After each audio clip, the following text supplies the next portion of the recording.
Hello friends. सबसे पहले मैं आज आपको ये बताऊंगी कि मैंने इससे पहले भी कुछ वीडियोस अपलोड की हैं जो कि हमारा सब्जेक्ट है फंडामेंटल्स ऑफ मैनेजमेंट या प्रिंसिपल्स ऑफ मैनेजमेंट, आप इसको बोल सकते हैं। अगर हम बात करें बीबीए फर्स्ट सेमेस्टर की तो सब्जेक्ट हमारा फंडामेंटल ऑफ मैनेजमेंट है।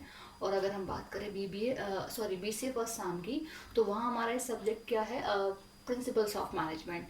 तो बहुत सब्जेक्ट्स आर सिमिलर बट मतलब मैं आपको इम्पोर्टेंट ये बताना चाह रही हूँ कि जो ये सब्जेक्ट है हमारा बीबीए का या फिर जो मैनेजमेंट सब्जेक्ट है, इसके यूनिट वाइज 1 बाय 1 टॉपिक मैं आपको यूनिट वाइज अपलोड कर रही हूँ। ठीक है, तो यूनिट फर्स्ट ही चल रही है अभी हमारे, कुछ टॉपिक्स मैं ऑलरेडी अपलोड कर चुकी हूँ। ये हमारा नेक्स्ट टॉपिक है फंक्शंस ऑफ मैनेजमेंट। तो डिस्कस कर लेते हैं, इम्पॉर्टेंट हमारा टॉपिक है ये। आई थिंक आप लोगों ने जो टॉपिक है 11th क्लास में जो कॉमर्स स्टूडेंट्स हैं उन लोगों ने पढ़ा भी हुआ होगा। तो फंक्शंस ऑफ मैनेजमेंट की जो हमारा मैनेजमेंट है उसके फंक्शंस क्या हैं, तो हमारे 5 फंक्शंस हैं मैनेजमेंट के, 1 बाय 1 डिस्कस कर लेते हैं।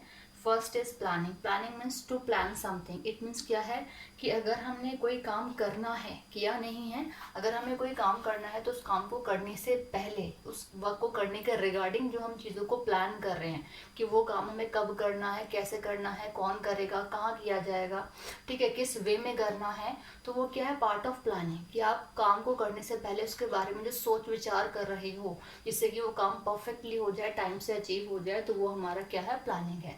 तो प्लानिंग के थ्रू एक परफेक्टली मैनेजमेंट हमारा हो सकता है। Next is controlling. Controlling means to control the things या फिर control the task. It means company में अगर कुछ भी हम कर रहे हैं तो हर चीज़ हमारे कंट्रोल में रहनी चाहिए, आउट ऑफ कंट्रोल कुछ नहीं है। फॉर एग्जाम्पल हम किसी डिपार्टमेंट के हेड हैं, अगर हम अपनी डिपार्टमेंट की ही बात करें, अगर हम अपनी मैन पावर से काम को करवा रहे हैं, वर्क अचीव करवा रहे हैं, तो जो हमारी मैन पावर है वो हमारे कंट्रोल में होनी चाहिए। हम जब चाहें, जैसे चाहें या फिर जिस तरीके से चाहें परफेक्टली वर्किंग कराना हम उनसे करवा सकते हैं। ऐसा नहीं है कि हम उन्हें टास्क कुछ और दे रहे हैं और वो वर्क कुछ और अचीव कर रहे हैं, तो उससे क्या है, प्रॉब्लम क्रिएट होगी। तो प्रॉब्लम क्रिएट ना हो हमारी मैन पावर को भी और हमें भी, तो ज़रूरी है कि कंट्रोलिंग हमारी होनी चाहिए हमारी मैन पावर पर। तो क्या है, इससे भी परफेक्टली मैनेजमेंट कंपनी में होगा। Next is directing. Directing means direct something, मतलब डायरेक्शन दिखाना किसी को।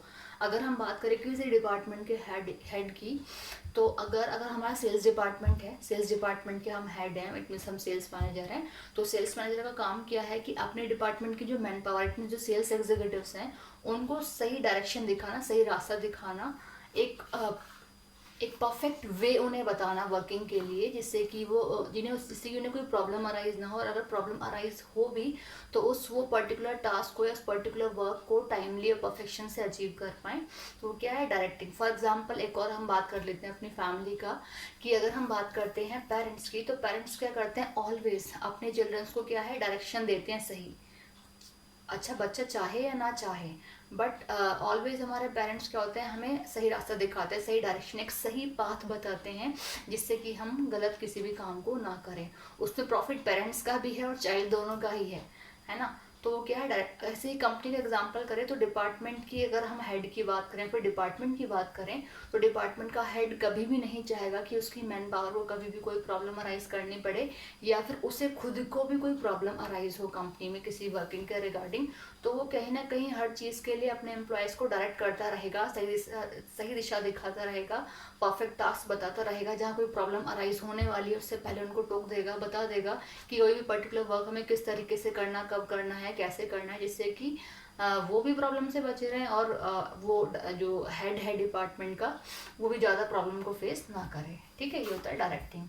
Next is staffing. Staffing word जो रिलेटेड है वो होता है हमारी कंपनी के स्टाफ मेंबर से। अच्छा, विदाउट एनी स्टाफ कंपनी में कोई काम मेरे अकॉर्डिंग तो नहीं हो सकता। आई डोंट थिंक सो कि आप क्या सोचते हैं, आपकी क्या थिंकिंग है इस चीज़ को लेकर के। तो विदाउट मैन पावर या विदाउट स्टाफ मेंबर्स कंपनी में किसी भी काम को हम नहीं कर सकते। इनफैक्ट अगर हम बात करें कि आज के टाइम में मशीनरीज बहुत आ गई हैं, टेक्नोलॉजीज बहुत आ गई हैं, तो उन टेक्नोलॉजीज के रिगार्डिंग वर्किंग करने के लिए भी हमें स्टाफ चाहिए, स्टाफ मेंबर्स चाहिए, मैन पावर चाहिए। मैन पावर होगी तभी वो मशीनरीज को ऑपरेट कर सकती है, न्यू टेक्निक्स लेकर के आ सकती है, या उनसे अपडेट रह सकती है, उनको अप्लाई कर सकती है, कंपनी में इम्प्लीमेंट कर सकती है। तो स्टाफ का होना भी मैंडेटरी है कंपनी में। ठीक है, या फिर इम्पोर्टेंट है, जैसा भी आप समझें, ठीक है। तो स्टाफ होगा तभी कंपनी परफेक्टली मैनेजमेंट हो सकता है। टॉप टू बॉटम हम बात करें, सभी चीज़ों में हमारे स्टाफ का रोल प्ले है। Next and the last is organizing. Organizing means to organize something, arrange something, कि यहाँ आपको कोई काम करना है, इस काम को करने से पहले आपने सारी चीज़ें अरेंज की हैं, ऑर्गेनाइज की हैं, व्यवस्थित तरीके से लगाई हुई हैं, जिससे कि क्या है, जब आप उस काम को करने के लिए चलें, आप उस वर्क को करने के लिए चलें, आपको कहीं किसी वर्क में डिले ना हो, प्रॉब्लम फेस ना करनी पड़े, वेट ना करना पड़े किसी चीज़ का, टाइम आपका वेस्ट बिल्कुल भी ना हो। ये क्या है, ऑर्गेनाइजिंग। तो ऑर्गेनाइजिंग के थ्रू क्या है, हम परफेक्टली और टाइमली वर्क को अचीव कर सकते हैं। इसीलिए कंपनी में किसी भी काम को करने से पहले क्या है, ऑर्गेनाइज किया जाता है सभी चीज़ें। तो ऑर्गेनाइजिंग के थ्रू प्रॉपर हमारा एक परफेक्टली मैनेजमेंट हो सकता है। So these are the functions of management, जो कि मैनेजमेंट के लिए बहुत ही इंपॉर्टेंट है। आई थिंक आपको ये जो टॉपिक हैं या फिर जो हमारे ये पॉइंट्स हैं वो क्लियर हो गए होंगे। और अगर आपको ऐसा भी लगता है कि कोई और टॉपिक भी आपको नीड है कि आपको समझना है, तो आप मुझे कमेंट करके बता सकते हैं कि किस टॉपिक को मैं आपके लिए एक्सप्लेन करूँ।